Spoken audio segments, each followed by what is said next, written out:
মায়ের রেহেমের ভেতরে বাবার এই বীর্যটা যখন দ্রুত গতিতে এখানে এসে হাজির হয়, কমপক্ষে এটা 40 দিন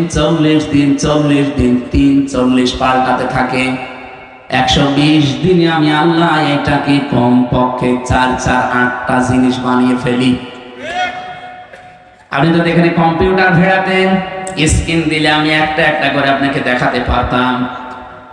বাবার এই নাপাক পানিটা দিয়ে আল্লাহ যে 4টা জিনিস বানায়, এটা সূরা তরিকের ভেতরে আছে। ফালিয়ানসুরিল ইনসানু মিম্মা খুলিকা মিম্মা দাফিকিন ইয়াখরুজু মিন বাইনিস সুলবি ওয়াত তারাইব। এক একটা শব্দ যদি ভেঙে ভেঙে আপনি অর্থ করেন, দেখবেন সুলবুন 1 বচন দিয়েছেন, তারাইব দিয়েছেন বহু বচন।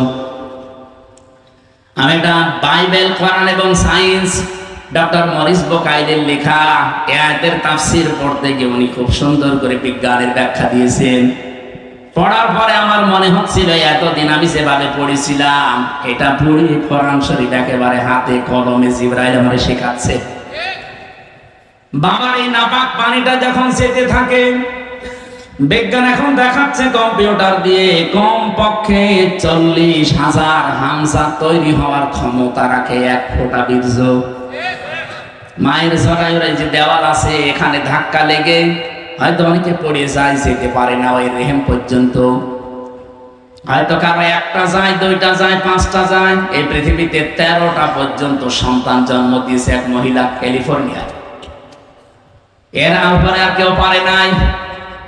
বলেন তো 40,000 মানুষ একটা ফোঁটার ভেতরে আমার আল্লাহ লুকিয়ে রেখেছে। যদি মায়ের পেটে জায়গা থাকতো, আমার আল্লাহ 40,000 সন্তান ওখান থেকে বের করত। আমি ওই দিন থেকে যে প্রতিযোগিতা আরম্ভ করেছি, আমাকে কেউ হারাতে পারে নাই। আমার নিজেরই ভাই বোন কিন্তু 40,000-এর ভেতরে মাত্র আমি হামজা একা বেঁচেছিলাম। বাকি 39,999 জন সব ওই দেওয়ালের সাথে ধাক্কা লেগে মরে গেছে। বিজ্ঞান এখন জানাচ্ছে কমপক্ষে যখন 6 মাস হয়ে যায়, 6 মাসের পরে তখন আপনার ভেতরে আল্লাহর রূহ দেয়। এটা আল্লাহর সিদ্ধান্ত। রূহ কি? আল্লাহর হুকুম বা সিদ্ধান্ত। ওরা যে বলছে সিদ্ধান্ত আমার, দেহ আমার, আরে ভাই দেহ আপনার না, সিদ্ধান্ত আপনার না। এ দেহ বানিয়েছে যে শুরু থেকে কে বলেন তো? আরো জোরে বলেন। মা বাবার কে দায়িত্ব ছিল? সূরা ওয়াকিয়ার ভেতরে আছে, ওরা শুধু বিছানায় ছিল, এই শেষ। বাকি যা করছে ওখান থেকে, সেই বীর্য থেকে হামজা পর্যন্ত কে?